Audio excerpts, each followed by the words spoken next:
부트스트랩 잼을 설치하는 방법을 설명드리겠습니다.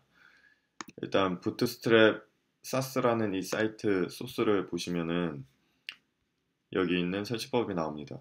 잼 부트스트랩 사스 이 한 줄을 복사해 오시고요. 사스 레진에 이미 포함되어 있기 때문에 따로 설치해 주지 않아도 됩니다. 잼 파일 열어서 이 잼을 추가하고 저장을 해줍니다. 그 다음 번들 인스톨을 해서 잼 파일들을 설치를 합니다. 그리고 내려오시면 이제 그 S에 있는 스타일 시트 어플리케이션 CSS 파일을 어떻게 수정하는지 설명이 나오는데요. 여기서 이제 몇 가지 설명을 드려야 됩니다. 앱에 있는 SS를 열어서 스타일 시트에 어플리케이션 CSS를 열어보시면 지금 이렇게 기본형이 나와 있습니다. 여기에서 잘 설명을 보시면 require underbar tree 점 있고 require self라고 있는데요. 이게 주석 처리된 것처럼 보이지만 실제로 작동하는 코드고, 여러분이 컨트롤러 같은 걸 생성하시면은 CSS가 여기에 여러 파일들이 생길 겁니다. 거기서 메타 파일 역할하는 어플리케이션 CSS가 지금 자기와 똑같은 위치에 있는 모든 파일들을 리카이어 해온다는 뜻이고요. 이쪽이 합쳐진다는 의미이고, 또 자기 자신의 어떤 CSS 코드 내용이 있으면 똑같이 합친다라는 내용입니다. 그래서 우리는 Sset에서 이런 스타일들을 지정하지만 실제로 그 헤로쿠나 아니면 아마존 서버에 올려서 운영되는 그런 운영 프로덕션 환경에서는 이 애플리케이션 CSS 하나로 전부 압축이 돼서 퍼블릭의 application.css 그리고 그 사이에 어떤 뭐 ABCD랑 1, 2, 3, 4가 섞인 그런 해시값이 붙은 파일로 압축이 되는 겁니다. 그래서 부트스트랩 쓸 때는 이 부분을 좀 튜닝을 해야 되는데요. 이쪽 파일 이름을 SCSS로 바꿔주시고, 그리고 이 내용을 전부 지워줍니다. 리카이어를 그 이후부터는 실제로 직접 해주셔야 된다는 걸 의미하고요. 저장하신 다음 여기 있는 두 줄을 불러오겠습니다. import bootstrap 스포라켓과 import bootstrap이라는 내용을 붙여주겠습니다. 저장하시면 되고요. 내려오셔가지고 jQuery는 일단 JS 자바스크립트 파일은 여기에서 require jQuery는 이미 있고 bootstrap 스포라켓이라는 얘만 복사해서 자바스크립트 어플리케이션 JS에 jQuery 밑에다가 붙여주도록 하겠습니다. 그리고 저장을 하겠습니다. 이렇게 되면 이 부트스트랩을 이미 다 불러온 상태가 되고요. get bootstrap.com 들어가셔가지고 그 부트스트랩 사용하는 법을 익혀보도록 하겠습니다. 부트스트랩 세팅하는 방법이 여러 가지가 있는데, 이쪽에서 getting started 보시면 CDN이라는 걸 활용해서 그냥 단순하게 퍼블릭에 있는 뷰에 있는 레이아웃 어플리케이션 여기 스타일 시트 밑에다가 이 두 줄을 붙여 넣으셔도 됩니다. 그래도 부트스트랩이 일단 작동은 되고요. 편하게 하는 방법은 이걸로 직접 하는 방법이 있지만 아까처럼 부트스트랩 잼을 설치해서 하는 방법도 있습니다. 저희는 잼을 설치해서 하는 방법으로 해봤고, raise G 컨트롤러 index라는 액션을 만들어 주도록 하겠습니다. 그리고 config에 가서 라우치에 루트를 지정해 주겠습니다.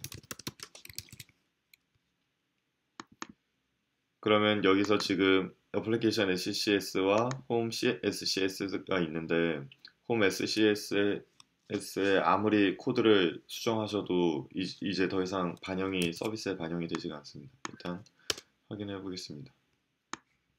홈 인덱스가 있고요. 이쪽에 getting started 오셔서 내려오신 다음에 가장 기본인 페이지 전보트론이라는 이걸 한번 복사를 해보겠습니다. 샘플을 보시면 이제 이런 사이트 디자인을 쉽게 만들 수 있다는 의미인데요.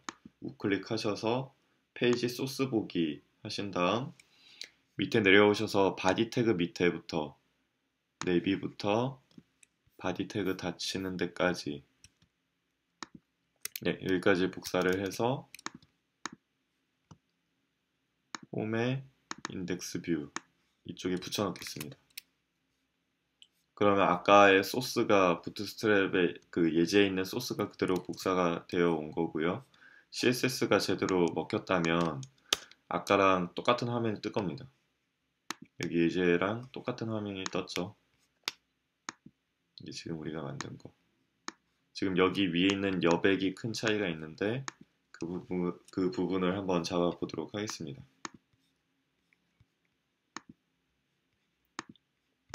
다시 페이지 소스 보기를 해서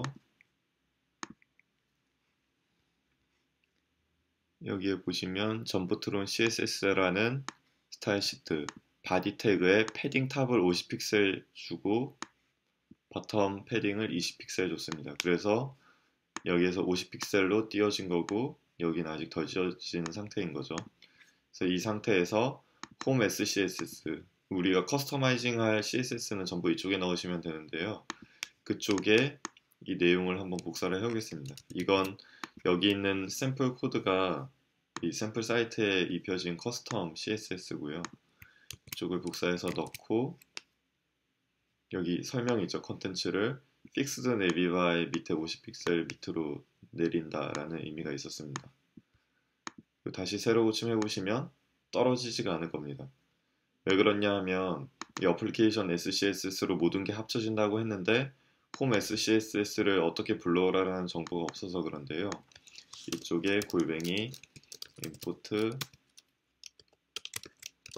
홈이라고 써주겠습니다. 확장자는 안 써도 되고 파일명인 홈만 써주시면 됩니다. 그러고 나서 새로 고침하시면 이 위에가 띄어지는 거 확인할 수가 있을 겁니다.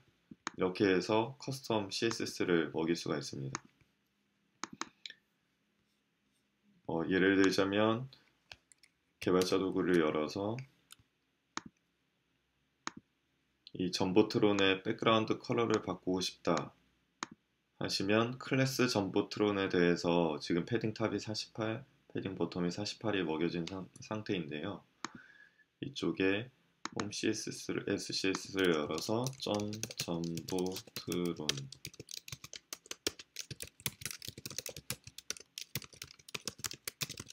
백그라운드 컬러를 레드로 한다 하고 새로 고침을 해보시면